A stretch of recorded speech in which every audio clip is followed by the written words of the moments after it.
Reprendre tout à l'heure Monsieur Arasfa qui était donc la cerise sur le gâteau. Moi j'arrive un petit peu comme un cheveu sur la soupe, si je puis dire, parce que on va aborder une toute autre thématique qui est donc celle du festival.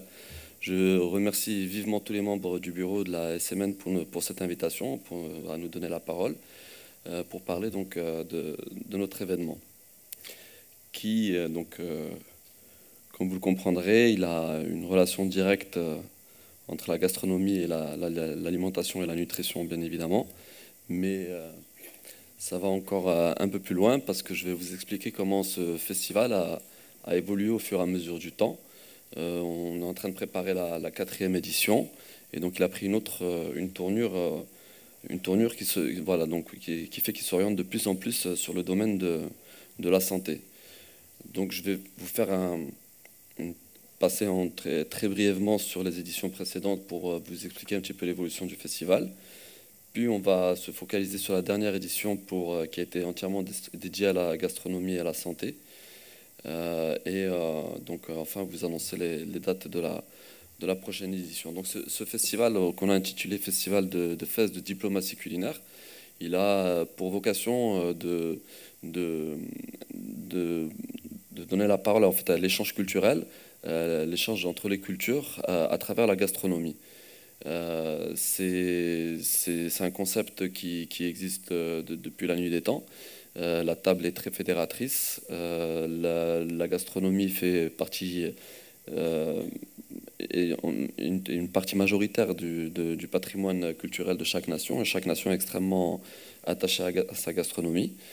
Le concept même de diplomatie culinaire existe sous différentes formes. Certains l'appellent la gastrodiplomatie. Personnellement, j'aime pas beaucoup cette expression, mais c'est un concept qui est très courant de nos jours. C'est un petit peu le soft power de toutes les nations.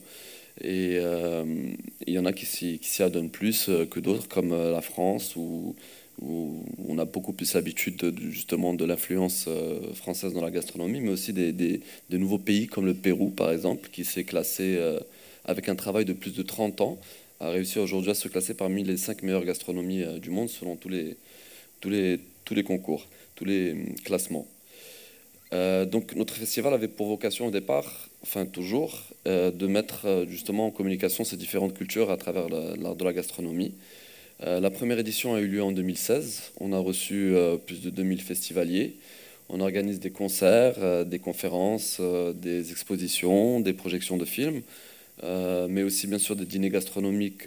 Ça s'étend sur 4 jours en fait.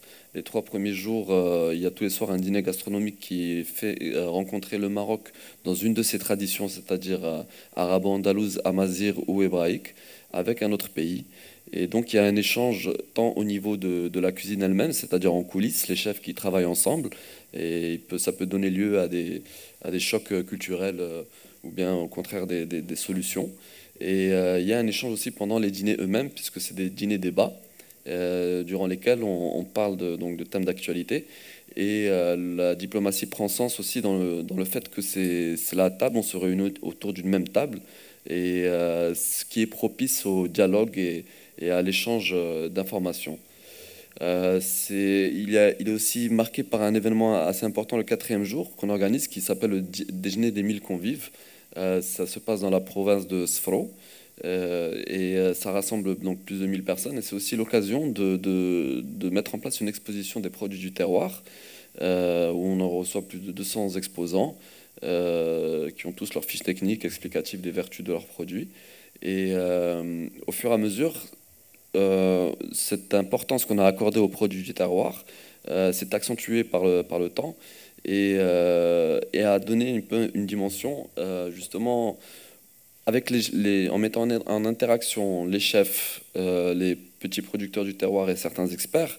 Le festival s'est de plus en plus intéressé sur le fait que la gastronomie saine, bien évidemment, se base sur des aliments sains et des ingrédients sains qui sont pour la plupart issus du terroir. Et je sais que le terroir marocain est extrêmement riche en la matière. On vient de le voir avec l'exemple de l'huile d'argan. Il y a d'autres exemples, bien évidemment. Et donc, de plus en plus, l'évolution du festival a fait qu'on s'est intéressé au domaine de la santé. En avril 2017, on a reçu des chefs étoilés qui eux-mêmes nous ont parlé de leur travail et de leur... il y a une tendance maintenant chez les chefs dans le monde entier à se réintéresser vraiment aux aliments simples de base, parce que quand on parle de gastronomie, on pense aux huîtres, aux produits un petit peu de luxe, alors que au contraire, on se rend compte que la tendance est de revenir à l'essentiel et aux vertus des produits eux-mêmes, et aussi de la manière de les préparer. Donc, ce qui nous a amené à la troisième édition qui a eu lieu du 19 au 22 avril 2018, où là, le festival a été entièrement dédié au thème de la santé dans la gastronomie. On a pris comme fil conducteur l'euphorisme de Brian Savarin, dis-moi ce que tu manges, je te dirai ce que tu es, je te dirai qui tu es. Et la thématique donc était art culinaire, santé et sagesse du monde. Produits du terroir du Maroc et d'ailleurs. On a eu la chance d'avoir des exposants de producteurs du terroir du monde entier, de Tunisie, du Mexique et d'autres pays. Et on a aussi impliqué beaucoup plus les experts dans le domaine, à savoir donc le professeur Mourad El Asfa qui nous a fait l'honneur d'être parmi nos intervenants lors des conférences. Donc on a organisé plus de 2 conférences par jour. On a eu aussi l'intervention du professeur Henri Joyeux qui a beaucoup travaillé sur la question de l'alimentation aujourd'hui. Mais parmi les experts, on a aussi les chefs eux-mêmes. Donc on a eu la chance d'avoir le chef Wafir, qui est par exemple le chef le plus en vogue en Tunisie, et qui est également le chef de l'équipe nationale sportive de football tunisienne, et donc qui lie beaucoup la gastronomie avec le domaine du sport, qui rejoint donc encore une fois le domaine de la santé. Et le chef Christian Tetedois, qui est donc étoilé Michelin, et qui lui aurait effectué un travail très, très profond, très, très recherché sur les produits du terroir et sur la vertu des produits les plus simples parfois. Et il effectue aussi tout un process d'introduction de la gastronomie dans les hôpitaux. Il organise donc des dîners vraiment gastronomiques dans certains hôpitaux en France où parfois justement ils n'ont pas accès à ce type de cuisine. On a eu la chance de voir ce que je pourrais appeler des champions nationaux, comme donc l'exemple de l'huile d'argan comme médicament vert, mais aussi l'huile d'olive à travers la marque Olivi qui a fait certaines prouesses, même si elle peut être un petit peu controversée. Donc encore une fois, le festival a été très, très couvert médiatiquement. On a été retransmis à travers le monde entier à travers TV5, mais aussi donc on a eu une affluence beaucoup plus importante cette année. On a avoisiné les 5000 festivaliers. Donc la thématique, chaque édition se base sur un ensemble d'œuvres qui inspirent bien sûr la thématique. Et là, on voit donc la question de la santé dans la gastronomie remonte à très longtemps. Donc s'est basé sur des livres comme du régime de Hippocrate, mais on a aussi fait des recherches un peu plus complexes où on a retrouvé un ouvrage entièrement dédié à la cuisine et à la diététique dans l'Occident arabe médiéval qui date du XIIIe siècle, qui est un ouvrage anonyme. Mais voilà, donc cette question a toujours été d'actualité. Et donc plus récemment avec le livre du professeur Henri Joyeux, Changer d'alimentation, qui donc a été un best-seller cette année. Je vous propose de vous montrer quelques images du festival pour vous donner une idée de comment ça se présente.